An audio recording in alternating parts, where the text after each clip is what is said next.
주님이 행하셨다. 22편 하반절에 있는 그 말씀들입니다.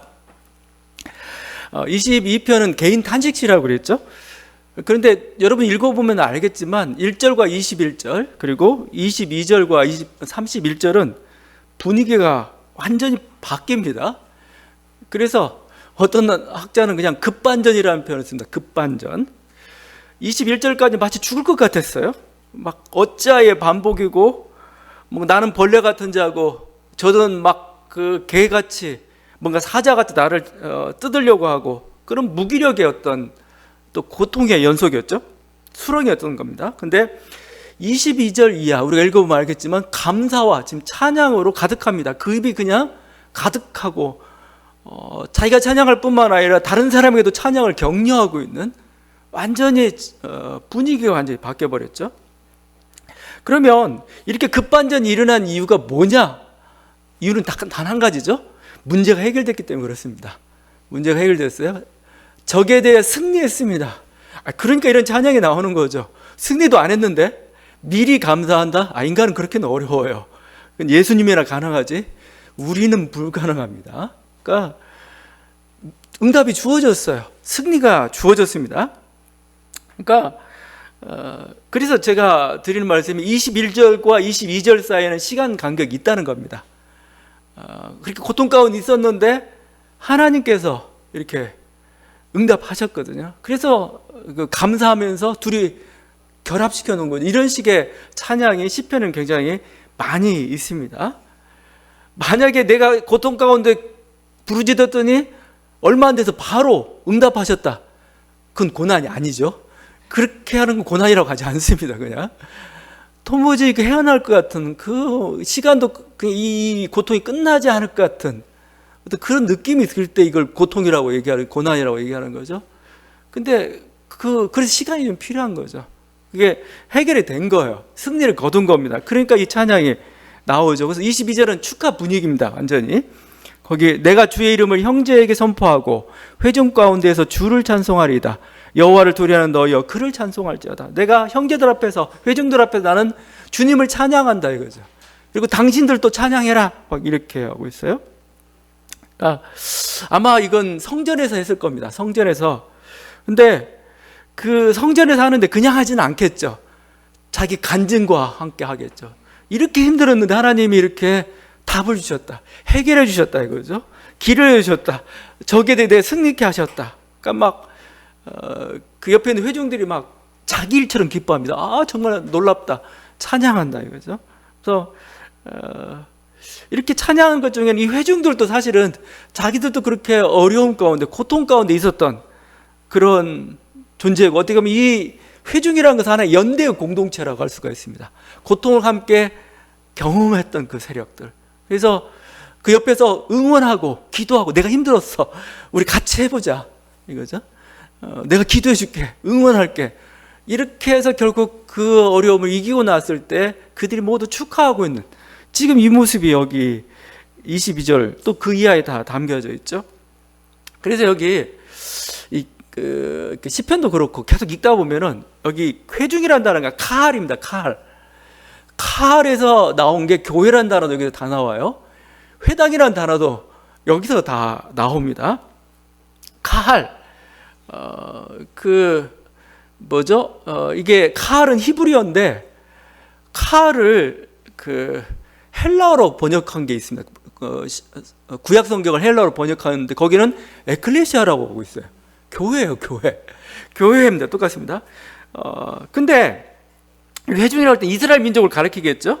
근데 내가 이스라엘 민족이라고 해서 내가 야곱의 혈통을 물려받았다고 해서 다 이 카할 회중인가? 지금 시편 시인이 지금 노래하고 있는 어떤 그 함께하는 그 연대 공동체에 들어갈 수가 있는 건가? 아니에요. 아닙니다. 내가 같은 핏줄이라고 해서 내가 이 카할에 들어갈 수 있는 건 아니에요. 카할이라고 부르고 있지만 교회라고 부르고 있지만 그럴 수 있는 건 아닙니다. 보통 그래요. 우리 지금 여러분 어떤 그림을 그려야 되냐면은 다윗 시대를 연상하면 조금 안 됩니다. 다윗 시대를 연상하면 안 되고 다윗이 저기 그냥 난민처럼 이제 타국에서 망명 생활할 때 그 모습을 그려야 되는 거고, 이스라엘 백성이 나라를 뺏겨가지고 이방 제국이 통치하던 곳에서 가난하게 살 때, 아니면 디아스포라로 흩어져가지고 조그만 게토라는 그 유대인 공동체에 갇혀가지고 지금 거기서 지금 뭐요? 그 이방 민족들한테 뭔가 항상 위협을 당하고 있던 그 시대를 여러분 연상이 됩니다. 그래야 이 시가 맞아요. 근데 그게 하다면 거기서 가장 악랄한 자들이 누군가? 옛날엔 주인보다 마름이 더 무섭다고. 그렇죠. 그것처럼 이 식민 통치 세력이 그냥 하지 않아요. 거기 항상 뭐죠? 그 민족 중에서 우리가 그냥 그야말로 배신자 비슷하게 친일 뭐 이렇게 표현하듯이 그 앞잡이가 되는 세력들이 있어요. 그들이 더 악랄하게 앞에서 이렇게 자기 동포를 이렇게 괴롭히고 심한 폐악질이라는 거 하죠. 뭐 그렇게 식민지 세력일 때만 그런 게 아니에요. 우리가 신식민지라고 합니다. 이제 해방은 됐어요. 해방은 됐는데도 불구하고 여전히 그 우상의 문화와 우상의 가치 질서를 가지고 있는 자가 권력을 장악하고 있습니다. 그렇게 그 세상을 이렇게 이끌어가고 막 이런 분위기죠. 그래서 율법의 길을 가는 의인들을 핍박하고 뭐요? 그냥 조롱하는 거죠. 야, 그 길 가봤자 나라에 소망 없어. 그 길 가봤자 너 가난하게 사는 것밖에 다른 거 없어. 이렇게 조롱하고 핍박하고 이런 세력들이죠. 그런 세력들이 있다는 겁니다. 그래서 모든 혈통이 내가 민족이라고 해서 하나님이 기뻐하시는 그런 공동체는 아니에요. 그런 사람은 아니에요. 그래서 오늘 시편에서는 회중이라고도 표현하고 이스라엘을 표현하고 야곱으로 표현하지만 또 다른 표현들을 쓰고 있습니다. 그게 뭐냐면은 여호와를 두려워하는 자입니다. 여호와를 두려워하는 23절과 24절. 여호와를 경외하는 자, 여호와를 두려워하는 자. 여호와를 두려워하는 자라는 게 결국은 뭐예요? 하나님을 두려워가지고 하나님이 하신 말씀을 뭐예요? 정말 두렵게 지키는 사람들입니다. 이렇게 24절은 곤고한 자라고 표현하죠. 곤고한 자, 고통받는 자입니다. 고통받는 자, 말씀을 지키다가 말씀을 지켰기 때문에 고통받는 자, 그런 자들입니다. 26절은 겸손한 자라고 하죠. 겸손한 자. 아나빕인데 이건 겸손하다는 건 약간 좀 인간적인 측면에서 뭔가 괜찮은 그런 도덕적 품성 같잖아요. 좀 번역이 좀 그래요. 겸손한 자보다는 빈곤한 자, 가난한 자입니다. 가난한 자, 아주 비천하게 된 자, 가난한 자. 근데 이들이 뭐예요? 26절에 이들이야말로 정말 여호와를 찾는 자들입니다. 여호와를 찾는 자고 하나님 기뻐하시는 자들이에요. 지금 세상의 권력은 뭐예요? 우상의 세력들이, 제국주의 세력들이, 우상의 질서가 그 순응하고 있는 그들이 권력을 다 장악하고 있어요. 그러니까 그런 질서 속에서 의인이 부유하게 된다? 안 돼요, 그건. 부유해질 수가 없어요. 부유해지려면은 우상 문화에 동조해야 돼요. 거기에 같이 영합해야 돼요. 아니면 또 막 그 어떤 그런 정책들을 펴고 있는데 그건 아니다라고 외쳐야 되죠. 그건 하나님께서 어긋나니까 그런 정책 펴면 안 됩니다. 하다가 핍박을 받는 사람들입니다. 그 길을 따르지 않는다고 해서. 그래서 곤고한 자, 가난한 자, 겸손한 자들이죠. 그래서 시편에서는 계속해서 이렇게 얘기합니다. 항상 의인의 길, 악인의 길을 얘기해요. 대부분 악인의 길은 이방 세력들을 얘기합니다. 근데 악인은 뭐요? 이스라엘 공동체 안에도 있어요.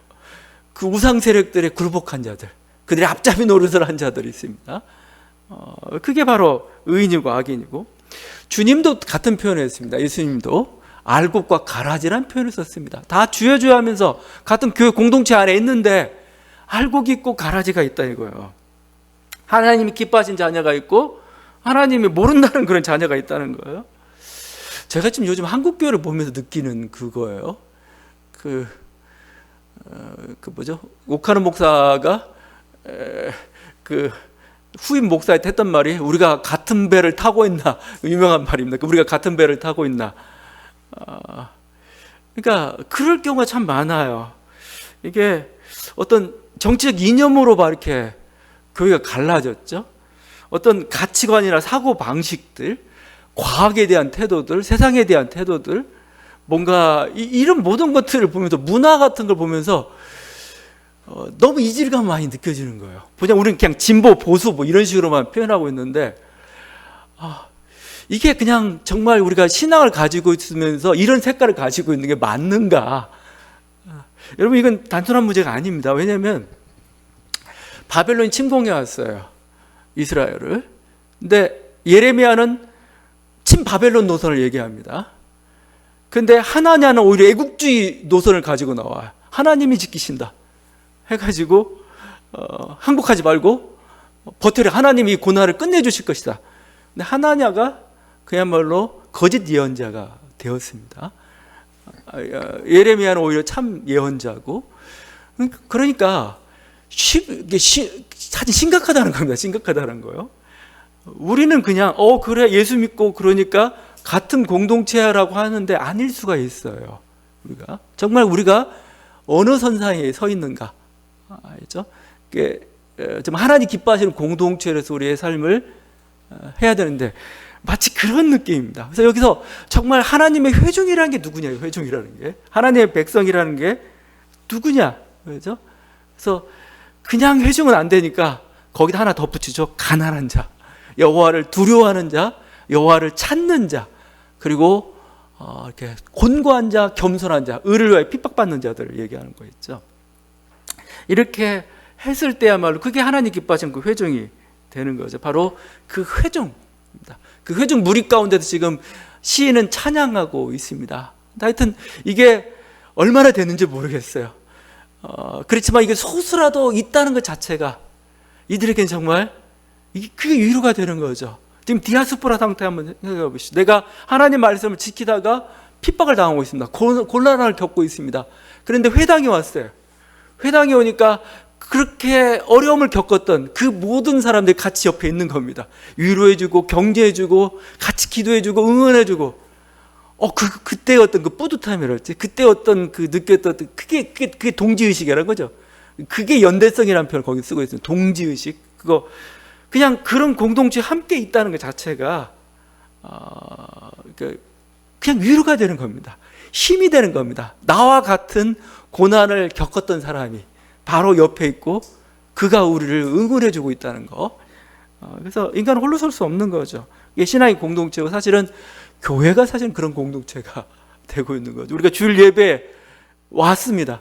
지금 주일 예배에서 뭘 합니까? 여기서 이제 일주일 동안 싸우다가 이렇게 나는 부상당했어, 이렇게 상처받았어, 와가지고 서로 얘기하고 서로 위로해주고 서로 힘을 얻어가지고 다시 세상을 향해서 나아가는 그런, 어떻게 보면 굉장히 그렇죠. 그 전쟁터에서 느끼는 어떤 그 연대의식이라는 것은, 전우회라는 것은 정말 말할 수 없는 거죠.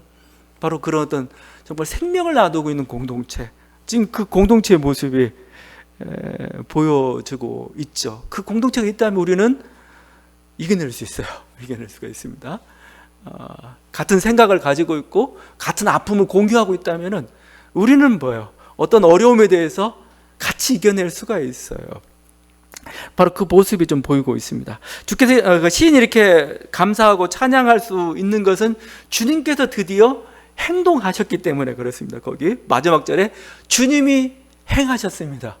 주께서 행하셨습니다. 하나님이 행동하셨습니다. 그렇죠? 그 일이 일어났기 때문에 그는 지금 찬양하고 있는 거죠. 어느 교회가 교회 건축을 하면서 현수막을 붙였는데 뭐라고 붙였냐면 하나님이 하셨습니다. 하나님이. 참 잘 달았다. 저거 하나님 은혜를 하나님이 하셨습니다. 근데 너무 잘 했어요. 근데 문제는 그 교회가 건축 과정에 잡음이 많았어요. 좀 불법적인 일도 많았고 자본도 있었는데, 하여튼 그 교회 담임 목사가 말은 기가 막히게 잘해요. 그래서 하나님이 하셨습니다 했는데 참 말은 괜찮다 그런 생각이 좀 들었습니다. 지금 똑같습니다. 하나님이 행하셨습니다. 하나님이 하셨습니다. 하나님이 들으셨습니다. 하나님이 일어나셨습니다. 하나님이 행동하셨습니다. 그래서 하나님이 나를 구원하셨고 나에게 승리를 가져다 주었습니다. 이게 하나님이 행하셨습니다에 대한 그 모든 게 다 들어가 있는 거죠. 거기 24절에서 24절에 그는 곤고한 자의 곤고를 멸시하거나 싫어하지 아니하시며 그의 얼굴을 그에게서 숨기지 아니하시고 그가 울부짖을 때 들으셨도다. 하나님의 행동 가운데는 듣는 게 가장 중요한 겁니다. 사실은 하나님 들어주는 거예요. 들어주는 그 아픔, 그 하소연, 그 눈물들을 들어주는 겁니다. 아무도 듣지 않는다, 마치 벽에다 대고 외치는 것 같다, 그럼 사람이 결국 폭발하게 되어 있습니다. 누군가는 들어줘야 되고 누군가는 자기가 있는 답답함들이 해소가 안 되면은 인간은 살 수가 없어요. 그래서 만약에 이게 들어지지 않는다, 그냥 완전히 외면당하고 있다, 고립되어 있다, 그럼 사람은 두 가지 반응을 하게 되어 있어요. 하나는 자살입니다. 도무지 답답해서 가기를 그냥 끝내버리는 거죠. 이게 자기를 향해서 폭발할 때 자살이라고 하고, 타인을 향해서 폭발할 때 이제 살인이고 폭력인 거죠. 그래서 소리치는 이유는 답답함이 있기 때문에 그래요. 답답함을 어떻게든 들어줘야 돼요. 근데 현 정부가 좀 답답한 게 있죠. 이 답답은 다른 답답인데, 사람이 부르짖으면 뭔가 답을 해야 돼요. 답을. 근데 답이 없어요. 답이. 그래서 제가 하는 게 전두환보다 더 못하다는 얘기를 해요. 전두환보다. 왜냐하면 전두환 씨는 답은 하는데 약간 이상한 방향으로 답을 했죠. 어떻게든 그러니까 폭력으로 답하더라도 다 큰 응답한 거예요. 여기는 무시해버려요. 무시하는 게 사람을 가장 안 들으려고 그래요. 안 들으려고. 이게 사람을 정말 답답하게 만드는 겁니다. 이러면 안 돼요. 그러면 큰일 납니다. 이건. 왜냐하면 사람이란 건 결국 이건 폭발하게 되어 있어요. 어떤 식으로든. 근데 말을 들어준다는 건 뭐예요? 듣고 대화하고 뭔가 이렇게 과정을 통해서 조정해 간다는 거잖아요. 그게 정치고, 그게 어떻게 보면 그런 과정을 통해서 사실은 그게 위로가 되는 거예요. 실제. 예. 막 울고 폭발하고 막 누구를 고발하고 심판하고, 하여튼 여러 가지 그 과정 속에서 답답함들이, 어려움들을 필요해 주는 거죠. 근데 이게 소리치는 게 정말 답답한 거냐, 억울해서 그런 거냐, 아니면 욕망 때문에 그런 거 보면 알아요. 듣다 보면 알아요. 네 욕망인데 내 그 욕망을 내가 채워줄 필요가 뭐 있어? 그건 안 들어도 괜찮아요. 근데 이건 정말 억울해서 하는 거예요. 그럼 들어줘야 되죠, 당연히요. 근데 하나님은 어떤 분이시냐? 우리 기도에, 우리 부르짖음에 듣는 분이라는 겁니다. 그래서 여러분, 기도라는 건 다른 게 아니에요. 주님이 가장 노골적으로 기도를 이렇게 얘기했잖아요. 구하고 찾고 두드리는 거다, 기도가. 구하고 찾고 두드리는 게 뭐예요? 이건 거지예요, 거지. 구하고 찾고 두드리고, 이거 거지가 하는 행동입니다. 기도는 거지 같은 겁니다. 기도는. 그래서 막 생떼 뜨는 거죠, 하나님 앞에. 하나님 살려달라고, 하나님 억울하다고, 하나님 고쳐달라고, 하나님 이거 어떻게 저에게 이럴 수가 있어요. 이게 기도입니다. 근데 이 기도가 그냥 막막한 벽에다 외치는 소리였다면 우리는 못할 겁니다. 하나님 들으셔요. 하나님 들으셔요. 하나님 들으셔서 안다 이거죠. 안다. 내가 너 소리 들었다 이거죠. 내가 너의 소리에 너의 아픔을. 그래서 우리가 사실 기도하지 않을지라도, 우리가 한숨을 쉬는 시간에 쉬는 그때라도, 아니면 그냥 기도하지 않고 눈물을 짓는, 그것도 하나의 기도라고 봅니다. 하나님만 기도예요. 하나님은 그 소리도 예민하게 들으셔요. 시편에 보게 되면은 나의 눈물을 주의 오지병에 담으소서 이렇게 있습니다. 주님이, 우리가 흘리는 그 눈물을 봐요. 주님이 병에다 담고 있어요. 병에다 이렇게. 그러니까 네 한 방울의 눈물도 나는 외면하지 않겠다. 그러니까 우리가 기도하는 거고, 그러니까 하나님을 믿는 거 아니겠습니까? 그래서 바로 응답은 주어지지 않을지라도 최소한 내 말을 들어주는 거, 그죠? 내 말을 들었다는 사인, 들었다는 사인을 우리에게 주는 거, 그게 뭐예요? 그게 성령의 감동이죠. 성령의 감동이고, 그냥 어떻게 보면 막 기도하고 났더니 막 그 마음속에 알 수 없는 평화가 오기도 하고, 뭔가 막 기도하고 났더니 뭔가 썼던 새로운 어떤 의욕이 돋아오고, 그건 하나님 응답인 거죠. 하나님이 우리에게 순간적으로 이렇게 주시는, 내가 들었다, 내가 너와 함께한다, 내가 반드시 때가 되면 내가 그 일을 이루어줄게, 이거죠. 그게 바로 하나님의 행하심이고, 이런 하나님의 행하심이 있기 때문에 어려운 순간을 견뎌왔고 결국은 승리를 얻게 되었던 거죠. 하나님은 실제적으로 진짜 개의 세력에서 구원했습니다. 사자 입에서, 들소의 뿔에서 이 시인을 구원했어요. 그 사냥개와 같이 아주 막 집요하게 물어뜯는 그들, 사자처럼 아주 강력한 이빨을 가지고 있는 이들, 들소처럼 아주 맹렬하게 부딪히는 그들을 하나님께서 다 제압해 버리셨어요. 제압하고 시인을 높여주는 승리의 노래.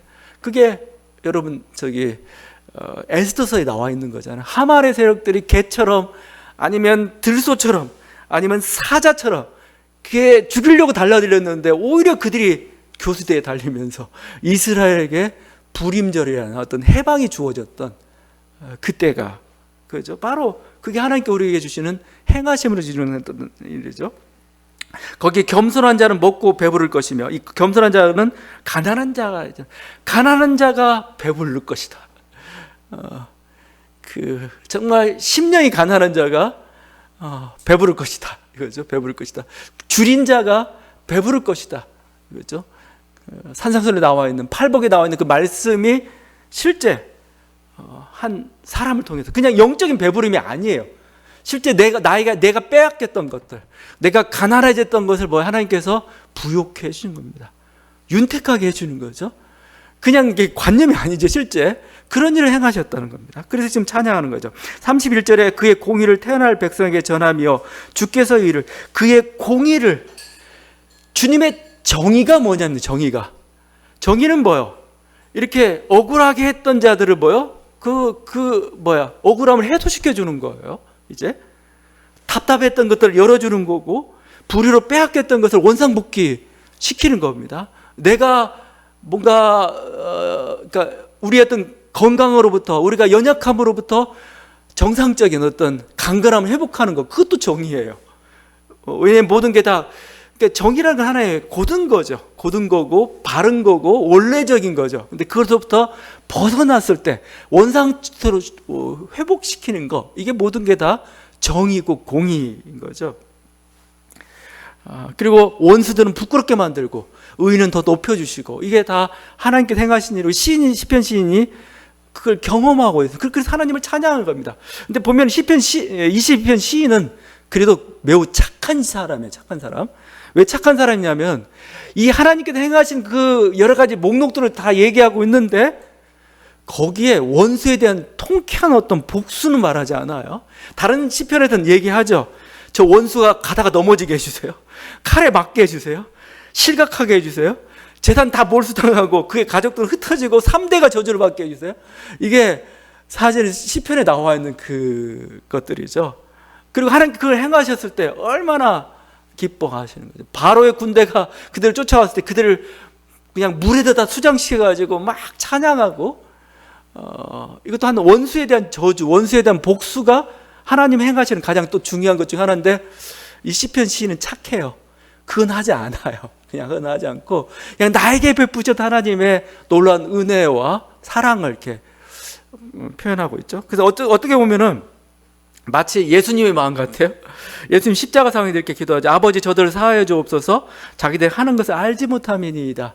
그냥 불쌍히 여겨 주시옵소서 했는데 시편 시인의 마음도 거기까지 승화된 거죠. 실제 우리의 어떤 그 과정도 그런 거 같아요. 처음에 막 원수 갖고 막 죽이고 싶어요.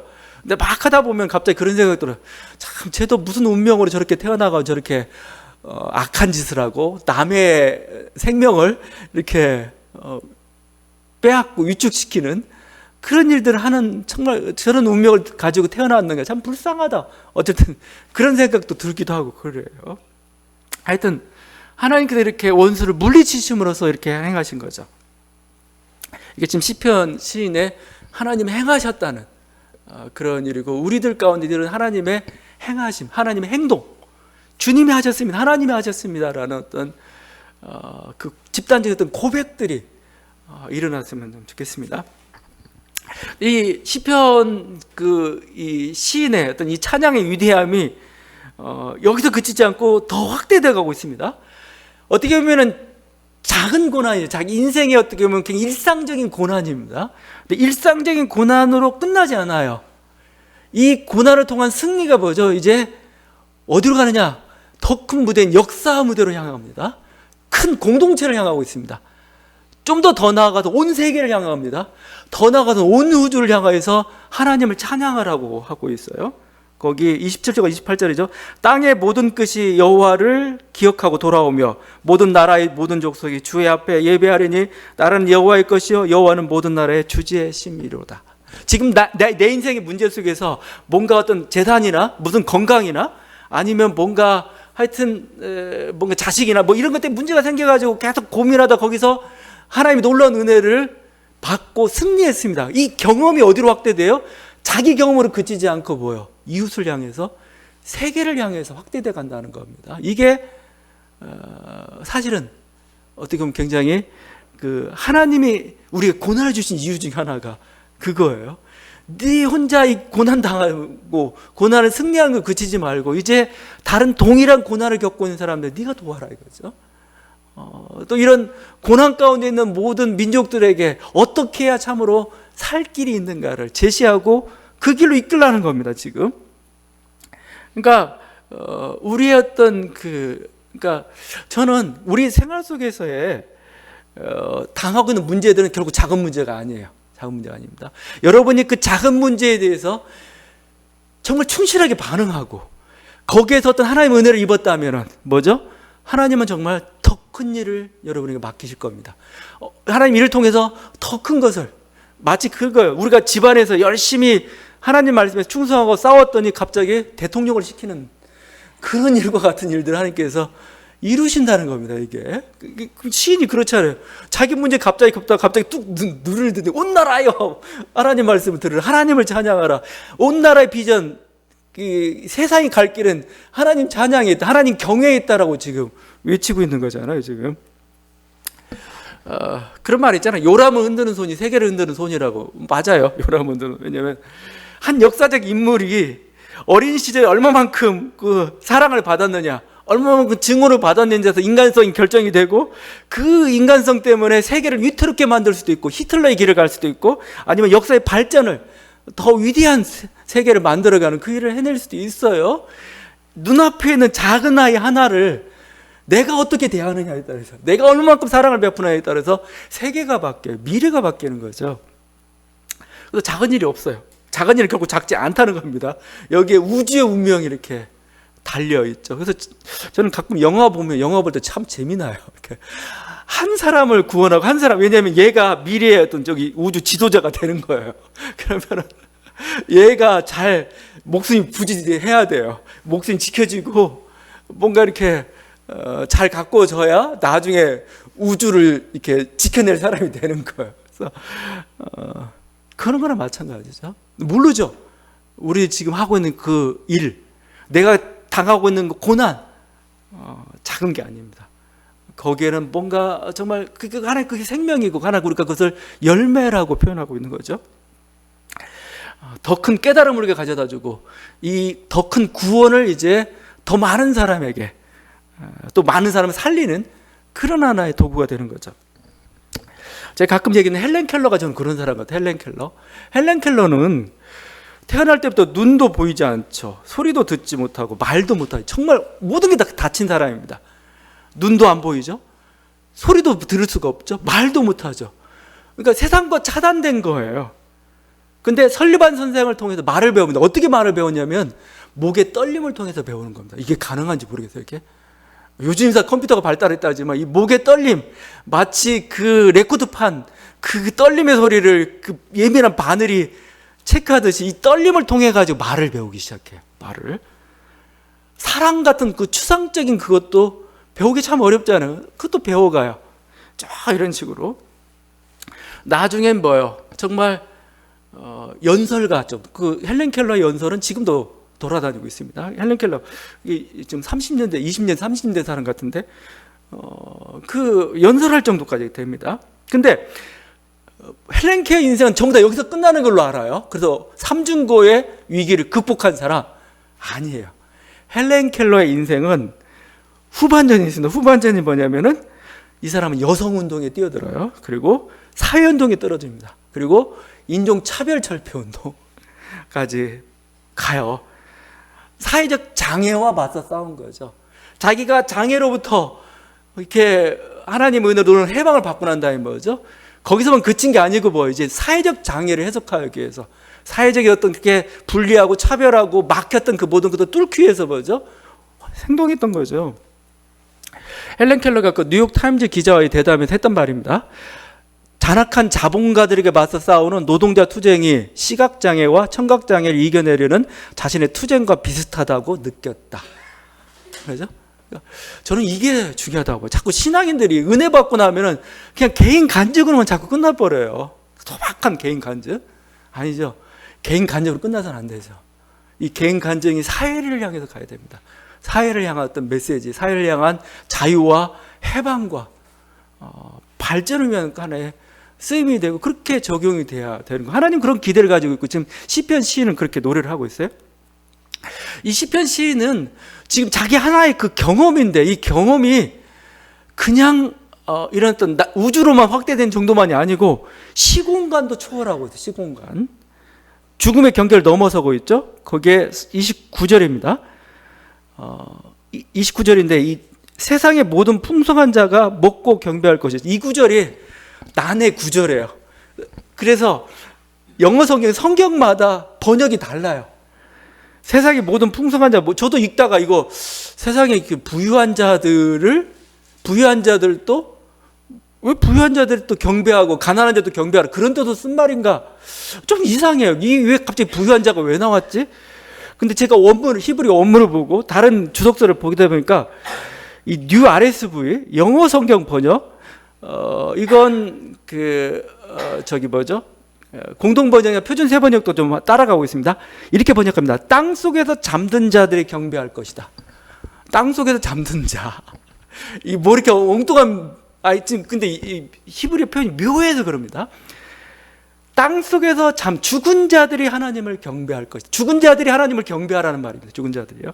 근데 구약에서 이전까지 죽음의 세계는 사치를 않습니다. 죽음의 세계는 마치 하나님 없는 곳이에요. 하나님 없는 것이고 그냥 끝난 세계입니다. 더 이상 논의하지 않았고 시편도 곳곳에서는 죽음 이후의 세계는 별로 얘기하지 않아요. 죽음 이후의 세계는 예수님 시대에 와서야 좀 많아졌지 구약에는 죽음 이후의 세계는 결국 얘기하지 않습니다. 그런데 이 본문이 뭐예요? 죽은 자들의 세계에서 찬양이 일어날 것을, 하나님을 향한 경배가 일어날 것을 얘기하고 있어요.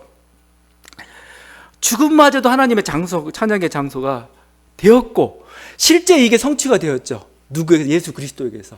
예수 그리스도가 옥에 갇힌 영들에게 복음을 전하러 가셨다고 베드로전서에서 말씀하고 있어요. 그 내용이 뭔지는 모르겠지만 하여튼 그리스도가 지하세계로 갔고 지하세계의 찬양과 경배가 지금 울려 퍼지고 있죠. 그러니까 자기 삶의 경험 속에서 보여요.